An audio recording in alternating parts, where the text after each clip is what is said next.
TVN24 news নেটওয়ার্কের নিয়মিত আয়োজন টিভিএন অ্যানালিসিস অনুষ্ঠান থেকে আপনাদের সবাইকে স্বাগত জানাচ্ছি। আমি রানা আহমেদ। সুপ্রিয় দর্শক, আপনারা এই মুহূর্তে যারা ঘরে টেলিভিশন সেটের সামনে বসে অনুষ্ঠানটি দেখছেন কিংবা আরেকটু পরে টেলিভিশন সেটের সামনে বসে আপনাদের এই প্রিয় অনুষ্ঠানটি উপভোগ করবেন, কিংবা এই মুহূর্তে যারা ফেসবুক লাইভে ঢুকেছেন অথবা আরেকটু পরে ফেসবুক লাইভে ঢুকবেন, কিংবা আরও পরে সময় সুযোগ মতো যারা ইউটিউবে অনুষ্ঠানটি দেখবেন তাদেরকেও আগাম স্বাগত জানিয়ে রাখি। সুপ্রিয় দর্শক, অনেকদিন পরে আজকে আমরা ইমিগ্রেশন নিয়ে কথা বলবো। ইমিগ্রেশনের গুরুত্বপূর্ণ একটি বিষয়, ওয়াশিংটন ডিসিতে আমরা দেখেছি যে যুক্তরাষ্ট্রের ডিস্ট্রিক্ট অফ কলাম্বিয়া ফেডারেল জেলা ডিস্ট্রিক্ট আদালত, যেটাকে বলি আমরা ডিস্ট্রিক্ট কোর্ট, একটি আদেশ জারি করেছে যে প্রেসিডেন্ট ট্রাম্প এবং ভাইস প্রেসিডেন্ট ভ্যান্স প্রশাসনের নতুন ইমিগ্রেশন নীতির যে গুরুত্বপূর্ণ কিছু অংশগুলো ছিল যেগুলো ব্লক করেছিল সেটাকে স্থগিত করে দিয়েছে। যে সম্প্রতি ফেডারেল আদালত, যেটা আমরা বললাম ট্রাম্প প্রশাসনের প্রস্তাবিত ইমিগ্রেশন আপিল নিয়মের গুরুত্বপূর্ণ অংশ স্থগিত করেছে।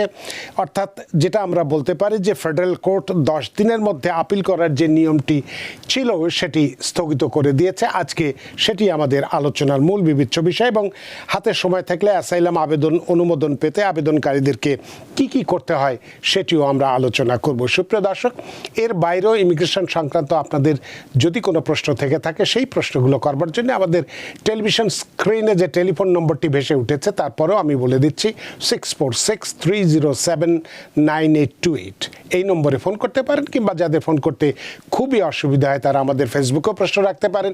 আমরা সবগুলো প্রশ্নের উত্তর দেবার চেষ্টা করব, এবং ইত্যকার এই সমস্ত বিষয়ে আলোচনা করবার জন্য আমাদের স্টুডিওর সঙ্গে সংযুক্ত হয়েছেন আমাদের সকলের প্রিয়জন, প্রিয় মানুষ, প্রিয় মুখ, প্রিয় অ্যাটর্নি মাহফুজুর রহমান। অ্যাটর্নি মাহফুজুর রহমান, আপনাকে স্বাগত। ধন্যবাদ জানা ভাই আপনাকে, এবং TVN24 কে ধন্যবাদ আমন্ত্রণ জানার জন্য। আপনাকেও অসংখ্য ধন্যবাদ যে রোজার মাস, ইফতারি, তারপরে তারাবি সবকিছু কে সম্পন্ন করার পরেও আমাদের সাথে যোগদান করেছেন, সংযুক্ত হয়েছেন, এবং খুব গুরুত্বপূর্ণ একটি ইমিগ্রেন্টদের জন্য সুখবর, অবশ্যই সুখবর যে এই প্রস্তাবিত যেটা বলা হয়েছিল যে ফেডারেল আদালত যেটাকে ইমিগ্রেশন আপিল নিয়মের যে গুরুত্বপূর্ণ অংশ স্থগিত করেছে সেটি আজকে আমরা আলোচনা করতে চাই। তো প্রথমেই আপনি আপনার কাছে জানতে চাইব, সহজভাবে বললে যে এই যে সিদ্ধান্তটি এটি ইমিগ্রেন্টদের জন্য কতটা গুরুত্বপূর্ণ হয়ে দেখা দিতে পারে বলে একজন আইন বিশেষজ্ঞ হিসেবে, ইমিগ্রেশন লয়ার হিসেবে আপনার কাছ থেকে বিষয়টি জানতে চাই, জনাব মাহফুজুর রহমান। ধন্যবাদ জানা ভাই। আজকে একটি খুব গুরুত্বপূর্ণ বিষয় নিয়ে আসছেন দর্শকদের মাঝে। এই জন্য গুরুত্বপূর্ণ বলবো যে বিগত 1 বছর ধরে আমরা দেখতে পাই যে ট্রাম্প প্রশাসনের যে ইমিগ্রেশন সংক্রান্ত প্রচুর তারা পরিবর্তন এনেছে, নতুন আইন প্রয়োগ করেছে, আপনার এক্সেসিভ ফি প্রয়োগ করেছে। খুব একটা কিন্তু যে এটার এগেইনস্টে যে আপনার ক্লাস অ্যাকশন অথবা মামলা মোকদ্দমা হয়েছে, কিন্তু সেরকম এখনো আউটকাম আমরা দেখতে পাইনি।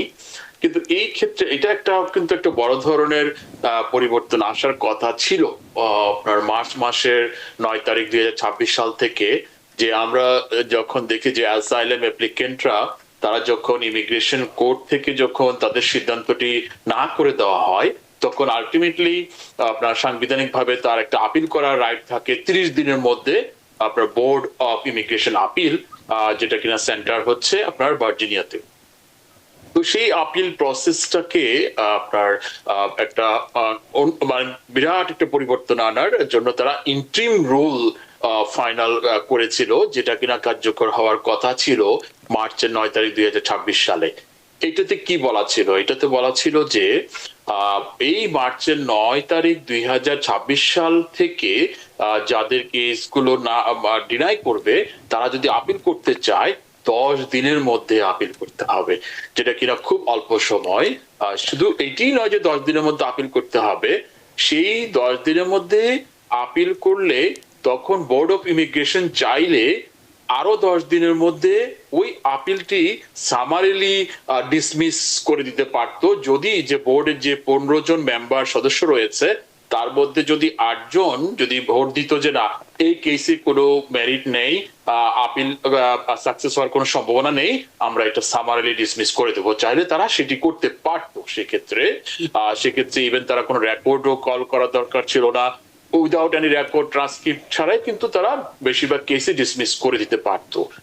আর আরো একটি যেটা ছিল যে গুরুত্বপূর্ণ বিষয় ছিল, যখন কোনো আপিল করা হয় বোর্ড অফ ইমিগ্রেশনে, সেখানে কিন্তু খুবই একটা গুরুত্বপূর্ণ এলিমেন্ট হচ্ছে যে রেকর্ড অথবা ট্রান্সক্রিপ্ট। কারণ আমরা যে ট্রায়াল কোর্টে জাজদের সাথে কথা বলি, ক্লায়েন্ট যে কথা বলে, এখানে স্বভাবতই অনেক ভুল ত্রুটি থাকে, সেটার বেসিসেই কিন্তু একজন যে অ্যাপ্লিকেন্ট তার উকিল কিন্তু সেটা আপিল করে থাকে। সেই রেকর্ডটি তখন এটা দুই পক্ষকে দেওয়া হয়, গভর্নমেন্ট লয়ার এবং যে অ্যাপ্লিকেন্ট তার লয়ারকে।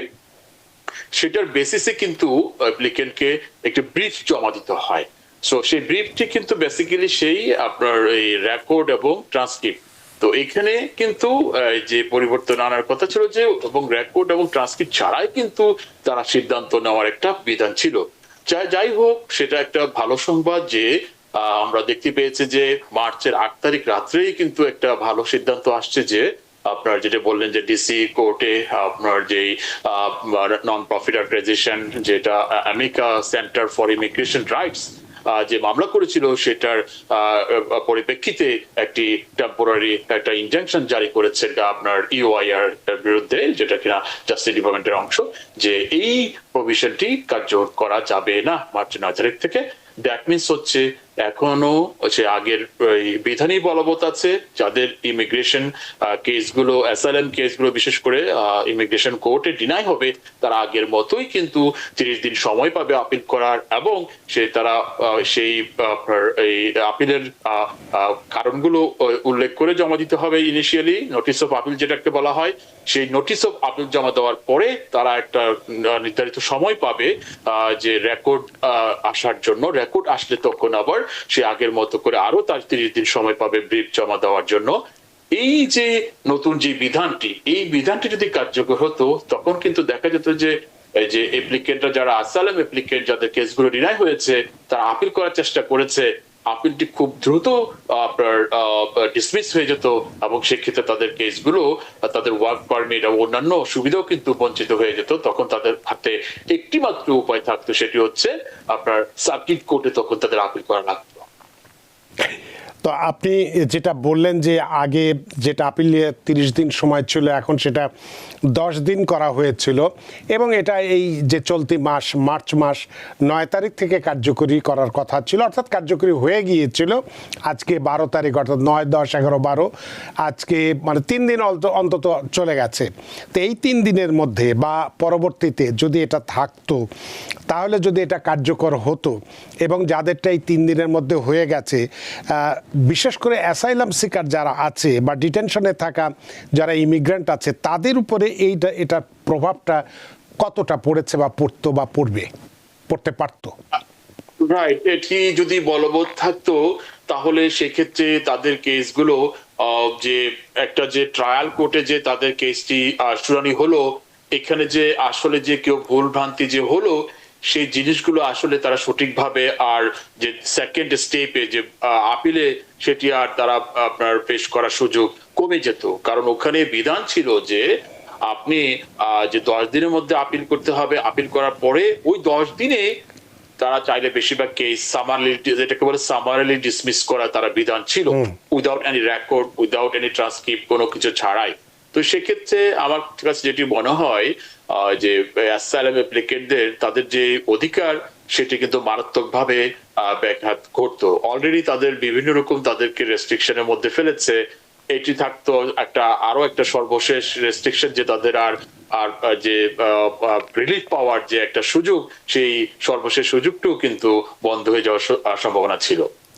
তার মানে এক্ষেত্রে আমরা দেখতে পাচ্ছি যে আদালত বা আইনের শাসন এখানে খুব শক্তভাবে কাজ করেছে, কারণ আমরা জানি যে সরকার সাধারণত যদি কোনো নিয়ম চালু করতে চায় বা সেক্ষেত্রে জনমত যাচাইয়ের একটা ব্যবস্থা থাকে বা জনমতের নেওয়া হয়ে থাকে, এক্ষেত্রে হয়তো সেই প্রক্রিয়া অনুসরণ করা হয়নি, সে কারণেই আদালত বোধহয় এই নিয়মের গুরুত্বপূর্ণ অংশগুলো যেটা সরকার যেটা প্রেসিডেন্ট যেটা করেছিলেন সেইটা কি ব্লক করেছিল বলে আপনি মনে করেন সে কারণেই? সেটি এখানে কারণ বর্তমান প্রশাসন আমরা তো স্বভাবত দেখতে পাই তারা কিন্তু ইমিগ্রেশন ল ফ্রেন্ডলি না, যে তারা অনবরত বিভিন্ন বিষয়ে রেস্ট্রিকশন দিয়ে যাচ্ছে। আর সেই ইমিগ্রেন্টদের অধিকার রক্ষার জন্য আমরা দেখেছি যে অনেক সিদ্ধান্তের বিরুদ্ধেই কিন্তু ফেডারেল কোর্টে মামলা হয়েছে, এখনো পেন্ডিং আছে।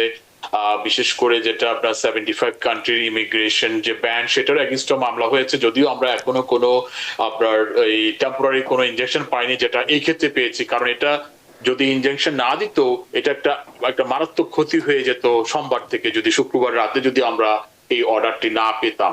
তো অবভিয়াসলি এটা একটা ভালো সংবাদ, এবং অবশ্যই যে আমেরিকাতে যে সিস্টেমটা যেটা গভর্নমেন্ট চেষ্টা করছে যে তাদের পলিসি বাস্তবায়ন করার জন্য, এবং এই যে 10 দিনের যে একটা বিধান, এটা আসলে কোনোভাবেই অ্যাকসেপ্টেবল মনে হয় না কোনো আইনের দৃষ্টিতে। কারণ আপনি দেখবেন যে সারা বিশ্বের যত আইনের বিধান আছে, মেজরিটি যেসব ল আছে এবং যেসব কোর্ট প্রসিডিউর রয়েছে, এটা একটা ইউনিভার্সাল একটা টার্ম থাকে যে 30 ডেজ আপনার সময় থাকে আপিল করার জন্য। কিভাবে সেটাকে সংকুচিত করে আপনার 10 ডেজ নিয়ে আসছে শুধুমাত্র তাদের যে ব্যাকলগ এবং যে তাদের যে পলিসি বাস্তবায়ন করার জন্য তারা এই টেম্পোরারি ইন্টিম রুলটি বাস্তবায়ন করার চেষ্টা করেছিল। কারণ এটা তো একটা বিষয়, কারণ কাগজপত্র জোগাড় করার ব্যাপার আছে, তারপরে সম্ভবত $130 ফি জমা দেওয়ার ব্যাপার আছে। 10 দিনের মধ্যে এতগুলো কাজ করা খুব কঠিন ব্যাপার একজন মানুষের জন্য ছিল। তাহলে এই ব্লক করার পরে বা এই যেটা স্থগিত করা হয়েছে আদেশটিকে, এর ফলে আগের নিয়মেই আমরা যেটা দেখছি বর্তমান ইমিগ্রেশন যেটা আপিলের প্রক্রিয়া যেটা ছিল, আপনি বললেন 30 দিন যেটা আপিলের সময় পাওয়া যাচ্ছে সেটাই থাকছে। তাহলে এক্ষেত্রে আপনার কাছে একটা প্রশ্ন জানতে চাই যে অনেক ইমিগ্রেন্ট আছেন যারা আইনজীবী ছাড়া, মানে আপনাদের মতো যারা অ্যাটর্নি আছেন তারা ছাড়া নিজেরাই মামলা পরিচালনা করে থাকেন। তো এই নতুন নিয়ম তাদের জন্য তাহলে যদি এটা না হতো কতটা বিপজ্জনক হয়ে যেতে পারতো? এটা খুবই একটা সুন্দর প্রশ্ন করেছেন। কারণ যদি এই নতুন রুলটি যদি বাস্তবায়ন হতো, এই রুলে যে একটা বিধান ছিল যে আপনি আপিল সাবমিট করলেন 10 দিনের মধ্যে কোনোভাবে যেভাবে হোক, আপনি ফিটি ম্যানেজ করে, এটা যেটা হচ্ছে ফিতেও কিন্তু তারা অনেক বৃদ্ধি করেছে, যেটা $1030 এখন। তো সমস্ত কিছু সাবমিট করলো। আরেকটি যেটা গুরুত্বপূর্ণ বিধান তারা আপনার এস্টাবলিশ করার চেষ্টা করেছিল, সেটি হচ্ছে 10 দিনের মধ্যে আপিল করার পরে আবার পুনরায় 10 দিনের মধ্যে বোর্ড চাইলে সেটাকে সামারি ডিসমিস করতে পারতো। যদি কোনো ব্যক্তি যদি আইনজীবী সহায়তা না নেয় সেক্ষেত্রে, তাহলে তো তখন তাকে ওই আপিলের মধ্যে যাতে সামারি ডিসমিস না হয়, ট্রায়াল কোর্টে কি হয়েছিল বিস্তারিত সবকিছু কিন্তু যতটুকু ইনফরমেশন এবং আর্গুমেন্ট দেওয়া দরকার থাকে, সাধারণত যেটা আমরা ব্রিফে দিয়ে থাকি, তাকে একটা ফুল অলমোস্ট একটা ব্রিফের মতো করে কিন্তু তাকে জমা দেওয়া হতো আর কি। সেই সময়টুকুতে যে আপিল করার সময় তাকে কিন্তু বিস্তারিত সবকিছু দিয়ে সাবমিট করা লাগতো, আর না হলে পরবর্তী 10 দিনের মধ্যেই কিন্তু সামারিলি সেটা ডিসমিস হয়ে যাওয়ার সম্ভাবনা থাকতো। তার মানে কোনো রকম বিচার ছাড়াই একটা মানুষের ভাগ্য নির্ধারিত হয়ে যেতে পারতো, যাচাই বাছাই বা বিচার ছাড়াই। তো সেক্ষেত্র থেকে বাঁচা গেছে। কিন্তু এইটি আপনার কাছে আমি জানতে চাইব যে এই যে একটা সিদ্ধান্ত, অনেক সময় আমরা দেখেছি যে কোনো সিদ্ধান্ত ফেডারেল কোর্ট নিলে আবার সেটা আপিল হয়, বা এই সিদ্ধান্ত যেটা আমরা বলছি এটা কি স্থায়ী, নাকি ভবিষ্যতে সরকার আবারও একই ধরনের নিয়ম আনার চেষ্টা করতে পারে আপিলের মাধ্যমে, বা সেরকম কোনো কিছুর কি সম্ভাবনা আছে? এটা বলা যেতে পারে একটা লিগ্যাল ব্যাটেল মানে শুরু হয়েছে এই ইস্যুতে। এখন এটা আপনার নিম্ন স্তরে বলা যায় ডিস্ট্রিক্ট কোর্ট থেকে সেটা আমরা রায় পেয়েছি, হল্ড করেছে। এখন সেটা ট্রায়ালের বিষয় আছে, কনফারেন্সের বিষয় আছে, গভর্নমেন্টের সাথে আপনার America centre for immigrant rights তাদের যে লয়ার আছে তারা ওয়ার্কআউট করবে। এখন পরবর্তীতে হয়তোবা 5-6 মাস লাগতে পারে, আর হয়তো বেশি সময় লাগতে পারে, তখন হয়তোবা আপনার ফেডারেল যে ডিস্ট্রিক্ট কোর্ট থেকে একটা রায় আসবে, পজিটিভ নেগেটিভ।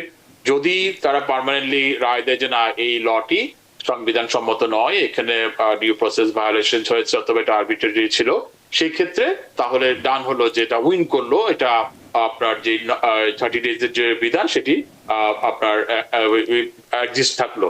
তো সেই ক্ষেত্রে কিন্তু আবার ট্রাম্প প্রশাসনের গভর্নমেন্টের কিন্তু অপশন থাকবে সেটার এগেইনস্টে আবার আপিল করা।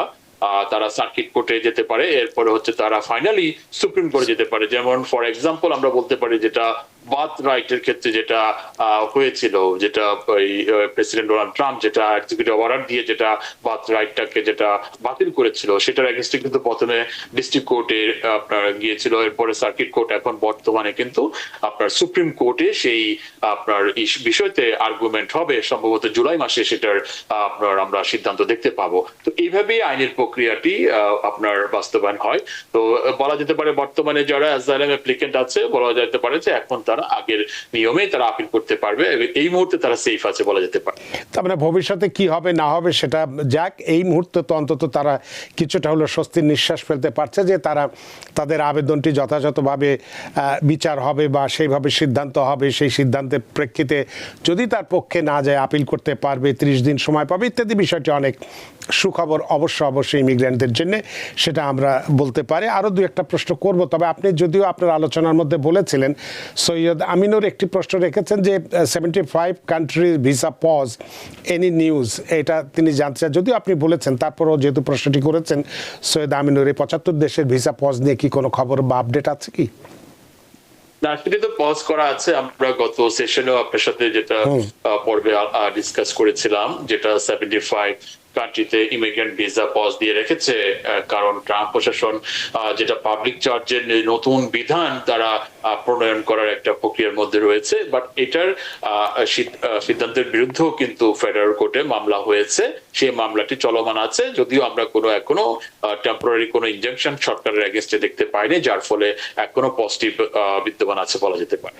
অনেক ধন্যবাদ সৈয়দ আমিনুর, আশা করি আপনি আপনার প্রশ্নের উত্তর পেয়েছেন। আমরা একজন দর্শকের ফোন নেওয়ার পরে আব্দুর রহমান সাজেল একটি প্রশ্ন রেখেছেন, সেটি উত্তর দেব। সুপ্রিয় দর্শক, কে আছেন টেলিফোনে, দয়া করে নাম পরিচয় দিয়ে আপনার প্রশ্নটি করুন। আসসালামু আলাইকুম both of you. ওয়ালাইকুম আসসালাম। আমার নাম মোহাম্মদ, নিউ জার্সি থেকে। আমি মাহফুজুর রহমান স্যারের কাছে দুইটা প্রশ্ন করতে চাইছিলাম আর কি। জি বলুন। আচ্ছা, আমার প্রথম প্রশ্নটা হচ্ছে যে আমি 2024 সালের জুলাই মাসে আমার asylum visa final case win হই। জি। তো উইন হওয়ার 2 মাস পরেই আমার I-131 এবং গ্রিন কার্ডের জন্য একসাথে দুইটার জন্য অ্যাপ্লিকেশন করি। জি। তো এখন পর্যন্ত I-131 এর এবং গ্রিন কার্ড কোনোটারই কোনো রেজাল্ট আসে নাই। তা আমার I-131 এর কি কোনো কিছু করা যাবে? এখন অলমোস্ট প্রায় 19 মাস হয়ে গেছে। আর গ্রিন কার্ডের কি কিছু করা যাবে? আর আমার সেকেন্ড প্রশ্নটা হচ্ছে গিয়ে, আমি আমার কেস উইন হওয়ার পরে এখন পর্যন্ত I-94 এবং অ্যাপ্রুভ নোটিশ যেটা ইউএসসিএস থেকে আসে, এখন পর্যন্ত আমি এগুলো পাই নাই। তো আমার এগুলা, যেহেতু আমি এগুলা ছাড়া অ্যাপ্লিকেশন করছি দুইটাই, সেগুলো কি আমার এগুলা মানে লেন্থি প্রসেস হবে বা দিনে হওয়ার কি কোনো সম্ভাবনা আছে কিনা? এই দুটোই। অনেক ধন্যবাদ জনাব মোহাম্মদ আপনার প্রশ্নের জন্য। অ্যাটর্নি মাহফুজুর রহমান। ধন্যবাদ ওনাকে প্রশ্ন করার জন্য, এবং ওনাকে অবশ্যই কংগ্রেচুলেশন জানাতে চাই যে উনি রিলিফ পেয়েছে ওনার অ্যাপ্লিকেশনের ক্ষেত্রে। আর উনি যে ওনার গ্রিন কার্ড এবং ওনার যে রিফিউজি ট্রাভেল পাস আবেদন করেছিল, এটা আসলে অনেক দীর্ঘ সময় ধরেই এটা পেন্ডিং আছে দেখা যাচ্ছে। তো সেক্ষেত্রে উনি ইউএসসিএস এ যোগাযোগ করতে পারে, এই রিকোয়েস্ট পাঠাতে পারে, অথবা ফোনও ওদের সাথে কোয়ারি করতে পারে।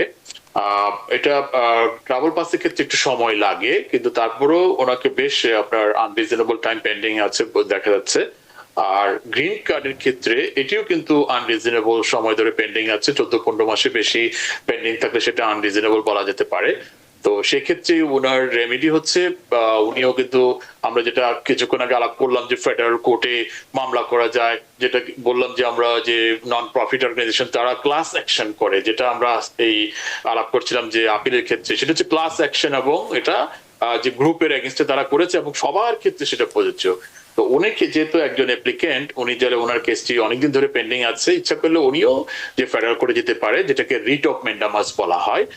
এটা আপনার সম্ভবত 14-15 মাসের বেশি যদি এটা পেন্ডিং থাকে, সেটাকে আনরিজনেবল টাইম ধরে এটা হোল্ড করে রেখেছে উইদাউট এনি রিজন, সেই বেসিসে কিন্তু আমরা গভর্নমেন্টকে আপনার অর্ডার টু শো কজ করা হয়, সেটাকে রিট অফ ম্যান্ডামাস বলা হয়। রিট অফ ম্যান্ডামাস পেলে উনি 3 মান্থের মধ্যে উনি রেজাল্ট পেয়ে যাবে ওনার গ্রিন কার্ডের আবেদনের এই অ্যাপ্লিকেশনের ক্ষেত্রে।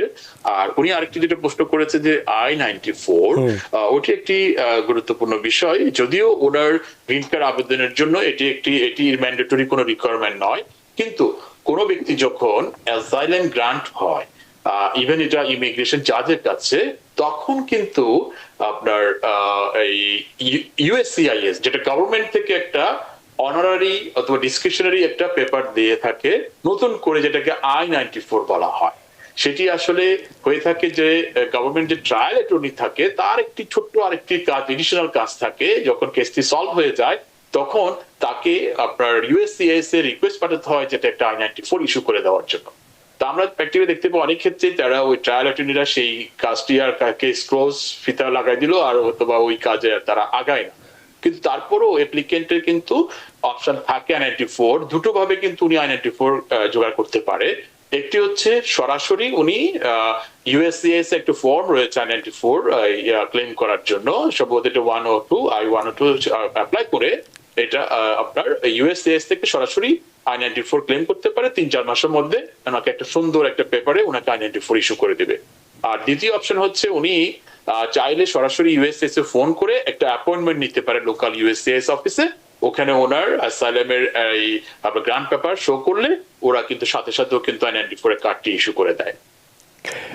অনেক ধন্যবাদ মোহাম্মদ, আশা করি আপনার প্রশ্নের উত্তর পেয়েছেন। এক্ষেত্রে আপনার কাছে একটি, এই প্রশ্নের প্রেক্ষিতে একটি, আপনি যেহেতু ম্যান্ডামাসের কথা বললেন, রিট অফ ম্যান্ডামাসের কথা, অনেকেই ভয় পান বা অনেকেই বলে থাকেন যে ম্যান্ডামাসের ক্ষেত্রে করতে যে হিতে বিপরীতে অনেক সময় হয়ে যায় বা হতে পারে, তখন এই মামলা যে অ্যাসাইলাম মামলায় উইন করেছে, দেখা গেল সেটা খোঁচাখুচি করতে যে 2-1টা হয়তো ভুল বেরিয়ে গিয়েছিল, যেটা হয়তো জাজ ওভারলুক করেছিল, এই ধরনের সম্ভাবনা কি থাকে কখনো? না, এটা আসলে সম্পূর্ণ ভ্রান্ত ধারণা। বিশেষ করে এই ট্রাম্প প্রশাসনের সময় আমরা দেখেছি, আপনি যে প্রশ্ন করেছেন, আমাদের ক্লায়েন্টরাও কিন্তু সিমিলার প্রশ্ন করেছে যে ম্যান্ডামাস করব, এটা সরকারের এগেইনস্টে মামলা করব, ট্রাম্প প্রশাসনের এগেইনস্টে মামলা করব, এটা মনে করা ঠিক হবে না। এবং এমনও আমরা দেখেছি যে অনেকে এসে বলছে যে, অনেক লয়ার বলেছে যে এই মুহূর্তে তুমি ওয়াশিংটন ডিসির এগেইনস্টে মামলা করতে যেও না। আমরা বলি যে এটা কোনো ব্যাপারই না, এটা একটা লিগ্যাল প্রসেস, এখানে ব্যক্তিগতভাবে নেওয়ার কোনো সম্ভাবনা নেই। আমরা পামবন্দি যেটা অ্যাটর্নি জেনারেল আছে তার নাম অবশ্যই ইউজ করা হয়, তারপর USCIS এর যে ডিরেক্টর আছে তার এগেইনস্টে তাকে ইউজ করে আমরা মামলাটি করা হয়। বাট এটার মিনিং এই নয় যে আমরা ওকে ব্যক্তিগতভাবে মামলা করেছি, সেটা তার প্রশাসনিক যে দায়িত্ব সেটার জন্য তার নামটা আমরা ইউজ করে থাকি। এতে ব্যক্তিগতভাবে নেওয়ার তাদের কোনো সুযোগ নেই। এবং এখানে মজার ব্যাপার হচ্ছে, আপনার ম্যান্ডামাস যখন করা হয় তখন আমরা ডিল করি, দেখা যায় যে আপনার যে ডিস্ট্রিক্ট কোর্ট লেভেলের যে গভর্নমেন্ট লয়াররা, দে আর মোর কোঅপারেটিভ, আমরা যেটা প্র্যাকটিক্যালি দেখতে পাই। তখন যখন মামলাটি যখন যায় তাদের কাছে, তখন দেখা গেল যে একটা সিম্পল রিজন যে আপনার 15 মাস 16 মাসের অন্য কোনো রিজন নেই যে তারা, তো why they will hold this case USCIS। তখন ওই ডিস্ট্রিক্ট কোর্টের লয়ার তখন সাথে সাথে USCIS এর যে অ্যাটর্নি আছে তাদেরকে ফোন করে, তখন তাদের সাথে যোগাযোগ করে, তখন তারা দেখেন তাই তো সেটা তো শুধু শুধু আপনার ঝুলে আছে, তখন বরঞ্চ শুধুমাত্র তারা মেডিকেল না থাকলে মেডিকেলের জন্য তারা ইস্যু করে, অথবা যদি কোনো টুকটাক কোনো রিকোয়ারমেন্ট বাকি আছে সেটার জন্য তারা রিকল করে। আদারওয়াইজ ব্যক্তিগতভাবে তার কেসটি নষ্ট করার জন্য অথবা রিভেঞ্জ নেওয়ার জন্য, কোনো কিছু ভুলভ্রান্তি বের করার জন্য তারা আপনার এই অ্যাটেম্প নিবে, সেটি কিন্তু কোনোভাবেই সত্য নয়। অনেক ধন্যবাদ মোহাম্মদ আপনার প্রশ্নের জন্য। আশা করি আপনার, যেহেতু অনেক দিন ধরে আপনার I-31 এবং I-94 এর বিষয়টি ঝুলে আছে, সেক্ষেত্রে ম্যান্ডামাস একমাত্র উপায় হতে পারে। আপনি আপনার যিনি অ্যাটর্নি আছেন তার সাথে বিষয়টি নিয়ে আলোচনা করে এগোতে পারেন, বোধহয় তাতে ভালোই হবে। আপনার প্রশ্নের জন্য অনেক ধন্যবাদ। আব্দুর রহমান সেজেলের প্রশ্নটি নিয়ে আবার টেলিফোনে যাব। তিনি বলছেন যে, I got paroled from IS by Homeland Security when I released from detention. They mention on a parole paper it's a leave from I-94. if I marry US citizen, can I get green card inside the US without living? বুঝতে পেরেছি উনি যে প্রশ্নটা করতে চেয়েছে সেটি হচ্ছে উনি যেহেতু ইডব্লিউআই আনলফুলি দেশে প্রবেশ করেছে, আমরা দেখেছি যে বিগত ট্রাম্প প্রশাসনের আমলে তারা কিন্তু অনেকেই যারা এদেশে অবৈধভাবে প্রবেশ করেছে তাদেরকে এই ব্যাপারটি দিয়েছে যে প্যারোল ইস্যু করেছে। কারণ সাধারণত প্যারোলটা যেটা আইনের যে বিধান ইস্যু করা হয় শুধুমাত্র অ্যারাইভিং এলিয়ানের ক্ষেত্রে, যারা কিনা পোর্ট অফ এন্ট্রিতে এসে তারা আপনার সশরীরে হাজির হয়। কিন্তু আমরা দেখেছি যারা কিন্তু ইনসাইডে ছিল তাদেরকেও কিন্তু এই ব্যাপারটি ইস্যু করেছে। উনি যে প্রশ্নটা করেছে এটি কিন্তু সম্ভব, সেক্ষেত্রে ওনাকে এক্সট্রা ওয়ার্ক করতে হয়, তার লয়ারকে সেটা যদি ইউএসএ যদি সেটা মানতে না চায় সেক্ষেত্রে তখন তাকে আইনি লড়াই করতে হবে ইউএসএ এর সাথে। বাট এটা সম্ভব, উনি ওটা ওই পেপারটি ইউজ করে যদি উনি ওখানে ইউএস সিটিজেন কাউকে ম্যারি করে সেক্ষেত্রে অ্যাডজাস্টমেন্টের একটা সুযোগ রয়েছে। অনেক ধন্যবাদ আব্দুর রহমান সেজাল আপনার প্রশ্নের জন্য। সুপ্রিয় দর্শক, কে আছেন টেলিফোনে? দয়া করে নাম পরিচয় দিয়ে আপনার প্রশ্নটি করুন। হ্যালো। হ্যালো। জি জি, আমি ফাতিমা বলছি। জি, আমি ড্রিঙ্ক আপনার কথা শুনতে পাচ্ছেন। আপনি কি স্পিকারে দিয়ে কথা বলছেন? স্পিকারটি দয়া করে বন্ধ করুন। হ্যাঁ জি, এখন বলুন। জি, আমি গ্রিন কার্ড হোল্ডার। জি, আমি 8 মাস আগে ডিএনটি পারমিটের জন্য অ্যাপ্লাই করেছিলাম। পারমিট দিয়ে চলে আসছে সুইডেনে। আমি সুইডেনে থাকি। পারমিটটা সুইডেনে পাঠানোর কথা ছিল কিন্তু এখনো পাইনি। এখন এই ইস্যু 1 বছরে না হওয়ার আগে কি আমার ইউএসএ ঢুকতে হবে? আপনি একটু লাইনে থাকবেন। আপনার প্রশ্নটি আমি ঠিকমতো বুঝতে পারিনি। অ্যাটর্নি মাহফুজুর রহমান, আপনি কি বুঝতে পেরেছেন? উনি বলছে যে রিএন্ট্রি পারমিট করে অ্যাপ্লাই করেছে এবং অ্যাপ্রুভাল পেয়েছে, বইটি পায়নি সম্ভবত। হ্যাঁ, সম্ভব। রিএন্ট্রি পারমিট, হ্যাঁ, যদি উনি বইটি না যদি অ্যাপ্রুভ হয়ে থাকে তাহলে অবশ্যই উনি ইউএসএ যোগাযোগ করতে হবে যদি বই যদি লস্ট হয়ে যায় সেটা রিইস্যু করার জন্য। কিন্তু উনি যদি কনফার্ম না হয় যে ওনার রিএন্ট্রি পারমিট অ্যাপ্রুভ হয়েছে কিনা, উনি যদি দেশের বাইরে থাকে অবশ্যই যদি 1 বছরের কাছাকাছি চলে আসে তাহলে ওনাকে ইন করতে হবে 1 বছরের মধ্যে।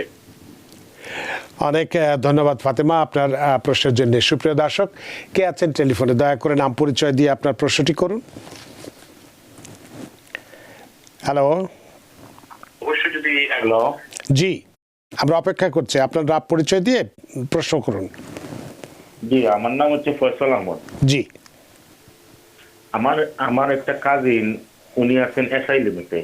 জি, এখন উনার asylum case final case pending এ 2028-এ। জি। উনি একজন গ্রিন কার্ডধারীকে বিয়ে করছেন। এখন জি। 15 দিনের মাথায় উনারা সংসার নষ্ট হয়ে যায়। এখন কি উনি কি বাবা কেসের জন্য অ্যাপ্লাই করতে পারবেন? 15 দিনের জন্য কি হয়েছিল?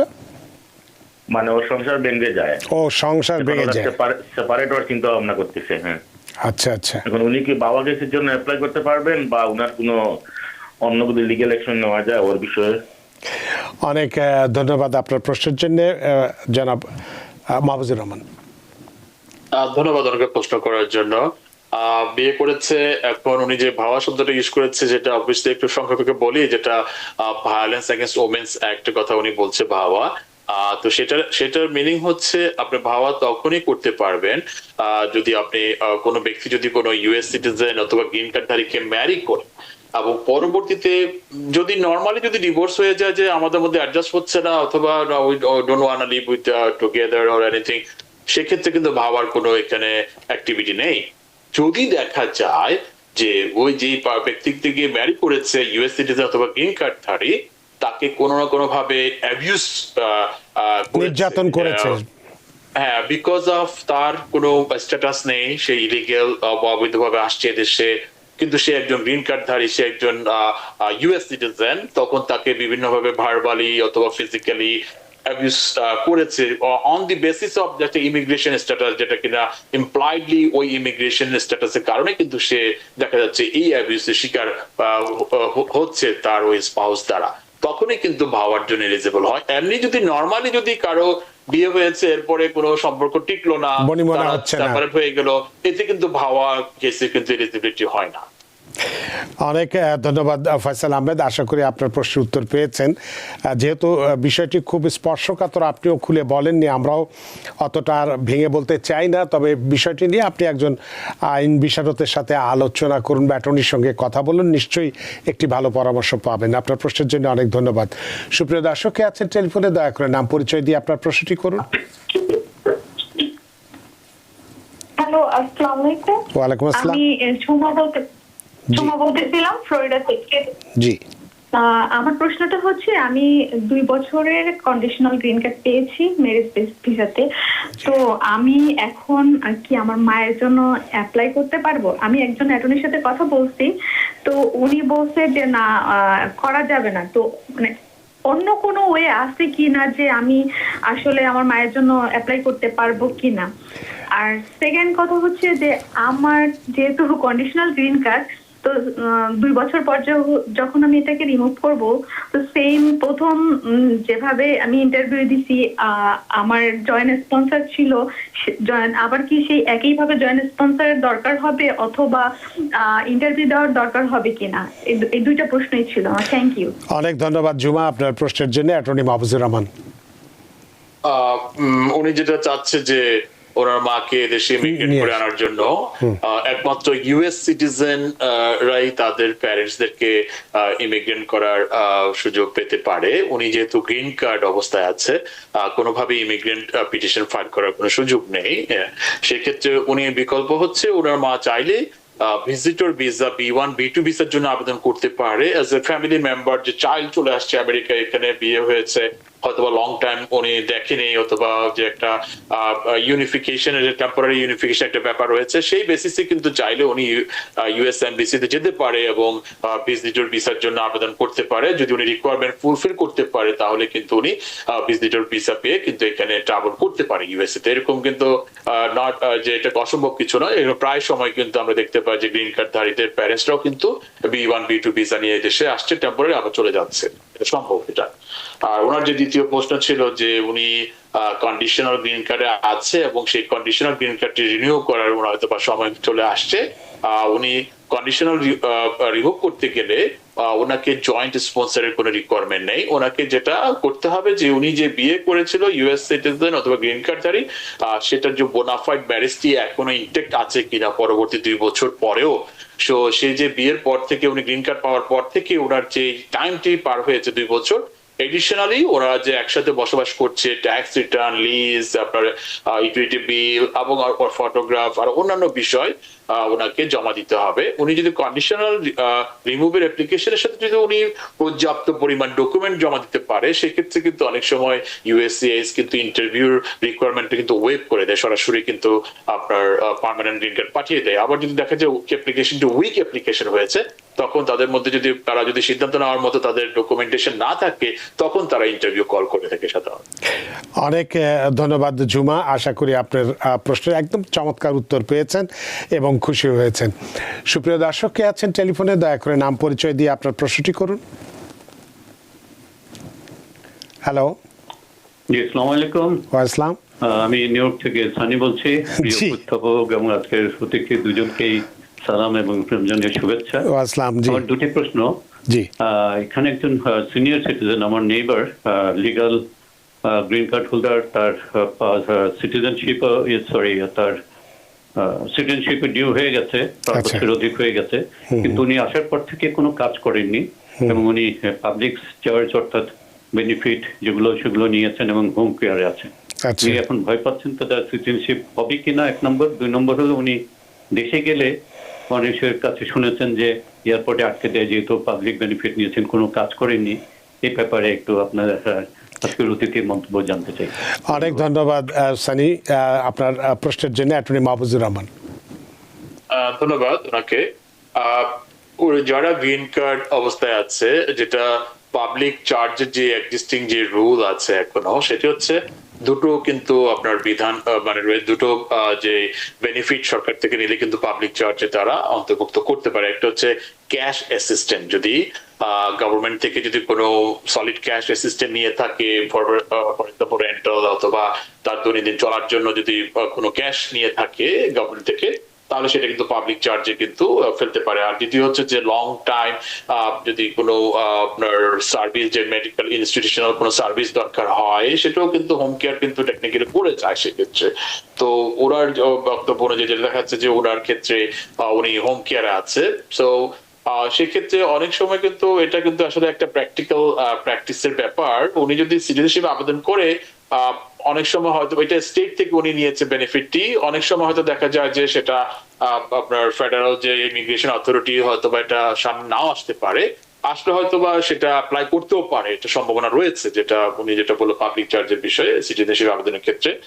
আর এছাড়া উনি তো আবেদন করতে তো উনি যেহেতু কাজ করেন না, ট্যাক্স ফাইলও বোধহয় করেন না, সেটাও তো একটা বোধহয় মাইনাস পয়েন্ট হতে পারে না? না, ওটা কোনো আপনার ডিসকোয়ালিফিকেশনের কোনো ব্যাপার নয়। যদি কেউ কাজ না করে কারো ডিপেন্ডেন্ট থাকে, এতে কোনো সরকারের কোনো প্রবলেম নেই। সে চলেছে অথবা মেডিকেল নিয়েছে, স্টিল এটা কিন্তু হোম কেয়ার আপনার পাবলিক বেনিফিটের মধ্যে পড়ে না। সেক্ষেত্রে কিন্তু অনায়াসে কিন্তু উনি সিটিজেনশিপের জন্য আবেদন করে সিটিজেন হয়ে যেতে পারবে এবং কোনো কাজ না করেও। আর যেটা দ্বিতীয় প্রশ্ন যদি উনি যেটা করেছিল যে উনি এই কন্ডিশনে যদি আমেরিকা বাইরে যায়, আবার এয়ারপোর্টে এসে তাদেরকে পাবলিক চার্জের বিষয়ে ওনাকে ধরবে কিনা, এটা প্র্যাকটিক্যালি বলবো যে না, ওরকম কোন ইনসিডেন্ট আমরা খুব সচরাচর খুব একটা দেখতে পাইনি যে কাউকে এয়ারপোর্টে এসে হোম কেয়ার নেয় কিনা অথবা মেডিকেল নেয় কিনা, ওরকম খুব একটা কোনো আপনার বিষয়গুলো কখনো সাধারণত অ্যাটলিস্ট বর্ডার ক্রস মানে আপনার এয়ারপোর্টে ক্রস করার সময় আসে না সাধারণত। অনেক ধন্যবাদ জনাব সানি, আশা করি আপনার প্রশ্নের উত্তর পেয়েছেন। এগুলো আসলে ফেসবুকে বা সোশ্যাল মিডিয়াতে অনেক বাজে বাজে জিনিস প্রচারিত হয়, তো সেগুলো আমরা দেখে অনেক সময় প্রভাবিত হই। আসলে এই ধরনের কোনো ইনস্ট্যান্স কিন্তু এখনও হয়নি। যদি কেউ অপরাধ না করে থাকে, যতই এখানে আমরা সুবিধা, সরকার সুবিধা দিয়েছে, আমরা সুবিধা নেই এবং গ্রিন কার্ডটা আমার বৈধ, কোনো অপরাধ যদি না করে থাকি, তাহলে এয়ারপোর্টে এসে কেউ অসুবিধার সম্মুখীন হয়েছে এই ধরনের কিন্তু খবর আমাদের জানা নেই। দুই একটা হয়তো ফেসবুক বা সোশ্যাল মিডিয়াতে এই ধরনের কথাবার্তা বলে থাকে, হয়তো সেক্ষেত্রে ভিন্নতাও থাকতে পারে। তবে আপনার এই ক্ষেত্রে কোনো সমস্যা আছে বলে মনে হয় না। আপনার প্রশ্নের জন্য অনেক ধন্যবাদ। সুপ্রিয় দর্শক, কে আছেন টেলিফোনে, দয়া করে নাম পরিচয় দিয়ে আপনার প্রশ্নটি করুন। আসসালামু আলাইকুম। আসসালাম। আমি শাহ বলছিলাম বুলবুল থেকে। জি, আমার একটা প্রশ্ন, আমার বাবা কেস আছে এবং অ্যাসালাম কেস আছে। জি, আমি আমার বাবা কেস থেকে ওয়াটসঅ্যাপটা পাইছি, বুঝছেন? জি। তো আমি কি আমার দুই কেস চালিয়ে যাবো নাকি কেস একটা বন্ধ করে দেবো? অনেক ধন্যবাদ আপনার প্রশ্নের জন্য। অ্যাটর্নি মাহফুজুর রহমান। এখন ডিপেন্ড করে ওনার কোন কেসটি স্ট্রং আছে এবং প্রগ্রেস কতটুকু যাচ্ছে। যদি বাবা কেসে, ওনার কেসে যদি আপনার মেরিট ভালো থাকে এবং প্রাইম এফএসসি অ্যাপ্রুভাল থাকে, উনি চাইলে ওনার অ্যাসাইলাম কে যদি আপনার ইউএসএস এ থাকে ওখানেও ক্লোজ করার জন্য রিকোয়েস্ট করতে পারে। যদি ইমিগ্রেশন কোর্টে থাকে যাদের কাছেও সেটা টার্মিনেট করার জন্য রিকোয়েস্ট করতে পারে। কারণ যদি বাবাকে যদি ওনার স্ট্রং থাকে যে গ্রিন কার্ড প্রাপ্তির সম্ভাবনা থাকে, সেক্ষেত্রে উনি অ্যাসাইলাম ক্লোজ করলো, অ্যাসাইলামটি কিন্তু পরবর্তীতে আবার যে কোনো সময় উনি চালু করতে পারবে। অনেক ধন্যবাদ আপনার প্রশ্নের জন্য। আশা করি প্রশ্নের উত্তর পেয়েছেন। ফেসবুকে একটি প্রশ্ন আছে, তারপর আর একটি প্রশ্ন টেলিফোন নিয়ে আমাদের অনুষ্ঠান শেষ করতে হবে। আরবিতে নাম লিখেছেন, সরি আপনার আরবি নাম তো আমি পড়তে পারি না, শুধু বলতে পারবো না। তবে আপনার প্রশ্নটি ইতোমধ্যেই চলে গেছে বলে আপনার প্রশ্ন উত্তর দিতে পারছি না, দুঃখিত। সুপ্রিয় দর্শক, কে আছেন টেলিফোনে, দয়া করে নাম পরিচয় দিয়ে আপনার প্রশ্নটি করুন। হ্যালো, ও লাইনটা কেটে গেছে। তাহলে আলম রোমেলের একটি প্রশ্ন নিয়ে আমরা আজকের অনুষ্ঠান শেষ করতে হবে। বৈধভাবে আমেরিকা প্রবেশের পর 30 দিনের ভেতরে চেঞ্জ অফ স্ট্যাটাস করা যাবে নাকি 90 দিন অপেক্ষা করা বাধ্যতামূলক? এই ক্ষেত্রে এখন ডিপেন্ড করে উনি কি ধরনের চেঞ্জ অফ স্ট্যাটাসের জন্য আবেদন করবে। যদি উনি নন ইমিগ্রেন্ট কোন স্ট্যাটাসে চেঞ্জ করতে চায়, ফর এক্সাম্পল F1 ভিসা অথবা H1B ভিসা, সেক্ষেত্রে 90 দিনের যে রুল, সেটা আসলে কোনো রুল নয়, সেটা হচ্ছে একটা প্রিজাম্পশন। চাইলে ইউএসসিএস ইম্পোজ করতে পারে। ইভেন ওই ধরনের নন ইমিগ্রেন্ট ভিসা স্ট্যাটাস চেঞ্জের ক্ষেত্রেও কিন্তু 30 দিনে 90 দিন ওয়েট করতে হবে এমন কোনো বিধান নেই। এসেও কিন্তু সাথে সাথেও করতে পারে। বাট যেহেতু এটা নন ইমিগ্রেন্ট স্ট্যাটাস চেঞ্জ করবে H1B ভিসা অথবা F1, সেক্ষেত্রে 90 ডেজ ওয়েট করাটা ভালো। কিন্তু অন্য কোনো change of status, for example adjustment of status, যদি ইউএস সিটিজেনের মাধ্যমে কোনো অ্যাডজাস্টমেন্ট অফ স্ট্যাটাস করতে চায় কেউ এসে এখানে, সেক্ষেত্রে কিন্তু 90 ডেজের ওয়েট করার কোনো দরকার পড়ে না। অনেক ধন্যবাদ। ইমিগ্রেন্ট ভিসার উপর নিষেধাজ্ঞা কবে প্রত্যাহার হতে পারে, এটা এই ধরনের প্রশ্নের উত্তর দেওয়া আসলে খুবই কঠিন ব্যাপার। আপনার কি এ ব্যাপারে কোনো ধারণা দিতে পারবেন আপনি? না, যেটা আমরা আলোচনার মাঝখানে ওটা আলাপ করেছিলাম যে আসলে ওরকম কোনো টাইম লাইন প্রিডিক্ট করা এই মুহূর্তে সম্ভব নয়, যদি না ফেডারেল কোর্ট থেকে কোনো নির্দেশনা চলে আসে হঠাৎ করে। অনেক ধন্যবাদ প্রিয় দর্শক। আসলে এই ধরনের উত্তর দেওয়াটা খুবই কঠিন, আমরা পারি না, আমরা বিব্রত বোধ করি। তারপরেও আপনারা অনেক আশা করে প্রশ্ন করেন, সে কারণেও অতিথিকে জিজ্ঞাসা করি, কারণ কষ্ট করে আপনারা ফোন করেন, টেলিফোন আমাদের অনুষ্ঠান দেখছেন, আশা করেন, সে কারণে। কিন্তু আসলে এটার কোনো উত্তর আমাদের কাছে নেই, সুতরাং আমরা কিছু বলতে পারি না। আমাদের হাতে সময় নেই, সময়ের দৈর্ঘ্যে বাধা, সময় সীমানা টপকানো কঠিন, তাই অনুষ্ঠান শেষ করতে হচ্ছে। আরও অনেকেই ফেসবুকে প্রশ্ন রেখেছেন, আপনাদের প্রশ্নের আজকের উত্তর দিতে পারছি না বলে দুঃখ প্রকাশ করছি। তবে আগামীকাল শুক্রবারও এই অনুষ্ঠানে একজন অ্যাটর্নি থাকবেন। আপনারা যারা আজকে প্রশ্ন করতে পারেননি, আগামীকাল যদি করেন নিশ্চয়ই আপনাদের প্রশ্ন উত্তর দেওয়ার চেষ্টা করব। অ্যাটর্নি মাহফুজুর রহমান আগেও বলেছে, এখনও বলছে, আপনি অনেক ব্যস্ত মানুষ, সব রকম ব্যস্ততা উপেক্ষা করে আমাদের সাথে সংযুক্ত হয়েছেন এবং খুব ইমিগ্রেন্টদের জন্য সুখবর দিয়ে আজকের অনুষ্ঠান শুরু করেছিলেন। ফেডারেল কোর্টে 10 দিনের মধ্যে আপিল করার যে নিয়মটি সেটা স্থগিত হয়েছে, একটি ভালো খবর দিয়েছেন। দর্শকদের অনেক প্রশ্নের উত্তর দিয়েছেন। সত্যি আমরা ঋদ্ধ, আমরা প্রাণিত। ধন্যবাদ দাদা ভাই, এবং সবাইকে শুভরাত্রি। আপনাকে আবারও ধন্যবাদ। সুপ্রিয় দর্শক, আজকে অনেকদিন পরে আমরা ইমিগ্রেশন নিয়ে কথা বলেছি। ইমিগ্রেন্টদের জন্য যে সুখবরটি আমরা দিয়েছি, বিশেষ করে অ্যাসাইলাম যারা আবেদন আমরা করে থাকি, তারা ফেডারেল কোর্ট থেকে যে 10 দিনের মধ্যে আপিল করার যে বিধানটি ছিল, সেটি ডিসির একটি ডিস্ট্রিক্ট কোর্ট এটাকে স্থগিত ঘোষণা করায় আগের নিয়ম অর্থাৎ 30 দিনের মধ্যেই এখন আবেদন আবার আপিল করা যেতে পারে। এটি একটি ভালো খবর, সুখবর, অন্তত ন্যায় বিচারের স্বার্থে অবশ্যই এটি ভালো খবর। আশা করি আজকের অনুষ্ঠান আপনাদের যথেষ্ট ভালো লেগেছে। সুপ্রিয় দর্শক, যে যেখানেই থাকুন, ভালো থাকুন, সুস্থ থাকুন, নিরাপদে থাকুন। TVN 24 নিউজ নেটওয়ার্কের সাথেই শুভরাত্রি। TVN 24 টেলিভিশন দেখতে আজই কল করুন 7187776556। লগ ইন করুন www.totalcablebd.com। নিউ ইয়র্ক থেকে সম্প্রচারিত TVN 24 টেলিভিশন বিশ্বজুড়ে বাঙালির কণ্ঠস্বর।